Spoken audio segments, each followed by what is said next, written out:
the hobbies that you have. How have they changed over time? And how has your major been a part of that? When I was a sophomore in high school, I was required to take the PSAT. And there was a form that you had to fill out that asked for your intended college major. And at the time, I was interested in biology and disease, and so I chose microbiology and immunology. And it wasn't until my 6th semester here that I realized I really didn't like microbiology. And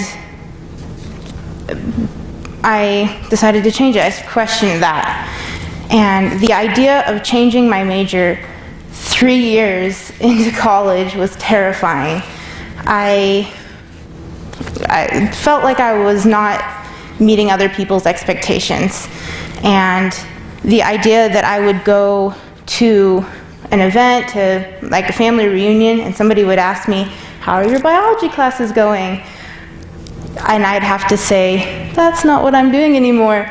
It was a terrifying experience. I didn't want to even go to a family reunion.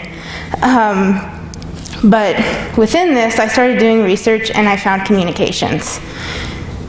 And it was like everything that I had ever wanted to do, but never had done. And all of a sudden, I could see that path there. And so I want you to think why you chose your major. And before you think that this TED Talk is about your major, it's not. It's about how this experience taught me something. Your interests, whether they have to do with your major or not, can be turned into skills, and those passions will be what sets you apart in your career and in your life. You can take them farther than just a hobby. So the first thing I want to talk to you about is how you can turn your passions into skills. When I was thinking about what major I was going to do, I felt like none of my interests met any kind of career or any kind of path to that.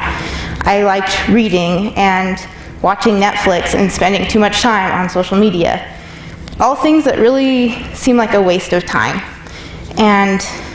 But I was interested in it. I liked knowing things that were like behind the scenes stuff. I liked being involved in fan communities. And they made me want to create things, and something that I hadn't really done before and I had no idea how to do. But to learn that, I'd have to teach myself a new skill, and I'd have to buy Adobe programs, and it was all things that seemed like a waste of time and money for a science major.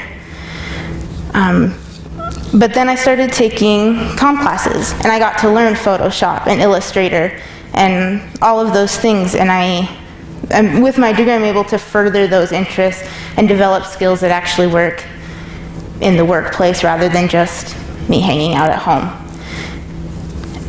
Is there anything that you like, that you know a lot about, that maybe it seems like a waste of time to other people? And maybe you just know everything about it, or maybe you want to know everything about it. So I think we all are aware of this quote by John Lennon: "Time you enjoy wasting was not wasted." So I'm not trying to encourage you to sit at home and watch Netflix, but I want you to think about the interests that you have and think about the skills you can develop from that, even if you have to think a little out of the box. My second point is that the knowledge and skills that you learn from this can be applied to your career. I talked about some of the interests I had. For example, since I was about 10, I've really been interested in Sherlock Holmes. And sometimes I just consume information about it. And that seems really pointless. But realizing that, like, when I read these articles and things, there's people behind that they have some kind of credibility. They're not just sitting on their computers at home. just watching stuff or whatever. They're people that have followed a passion into a career. They're people that have written master's theses on Sherlock Holmes. Like, who does that? So my point is that no matter what you're interested in, it's going to apply to a career. And your passion should follow that. There's a big online job search website called monster.com, and they have articles about how passions can help you with careers.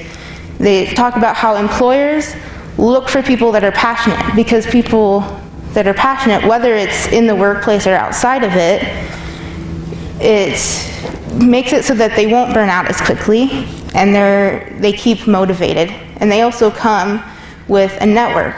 Because especially as comm students, what do you do when you're interested in something? You talk to people.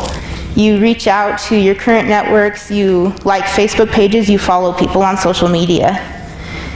And so if you're passionate, you're going to be good at that, no matter what it is. And that passion is what's going to get you hired. So my third point, and something I think is really important in this discussion, is excuses.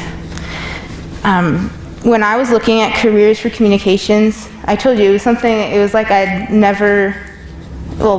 thought about it but never thought that it was possible, because I gave myself excuses. I told myself that it wasn't relevant to the life that I thought I was supposed to be living. Is there any of the interests that you've thought about, the skills that you've thought of, that seem maybe just a little too far beyond your reach? And you might have thought of excuses already. But I want to tell you about my mom. So I called her to kind of brainstorm and to kind of just get something from somebody that had more life experience than me. And she was telling me, I've been a part of this story, but she was telling me that she has always had an interest in architecture and history. And when she started going to college, she went to school for architecture. And as she was going through it, she felt like the classes were getting too difficult. And then she ended up getting married, and she transferred to a school that didn't have that program. Fast forward about 15 years or so, we're living in Virginia, and my mom gets a chance to work not to work at there, but she gets an opportunity to work with the National Archives and learn about historical preservation of homes and of documents, but she didn't take it. And when I was talking to her, she's enjoyed her life. She's enjoyed everything that she's done, but she regrets those choices. And she is still interested in those things after 30 years, but she feels like it's too late. So there are always going to be excuses. It might seem too expensive, too difficult. It might be too far away. There might not be a big demand in the career you're wanting. Or it might just make you feel too vulnerable to pursue that. But as long as there's always excuses, there's always going to be ways around those excuses. And for us, we're still pretty young, so we should work hard and go for it. At the beginning, I told you that this wasn't about your major, but I kind of lied. The drive that you feel to complete your major with those interests and those passions should be the same that encourage you to develop those new skills. Think about those interests that you've come up with and those new skills that you're going to develop. What career are you going to have because you're passionate about that? Switching to communications was a great start on my journey to following my passions. So how will you?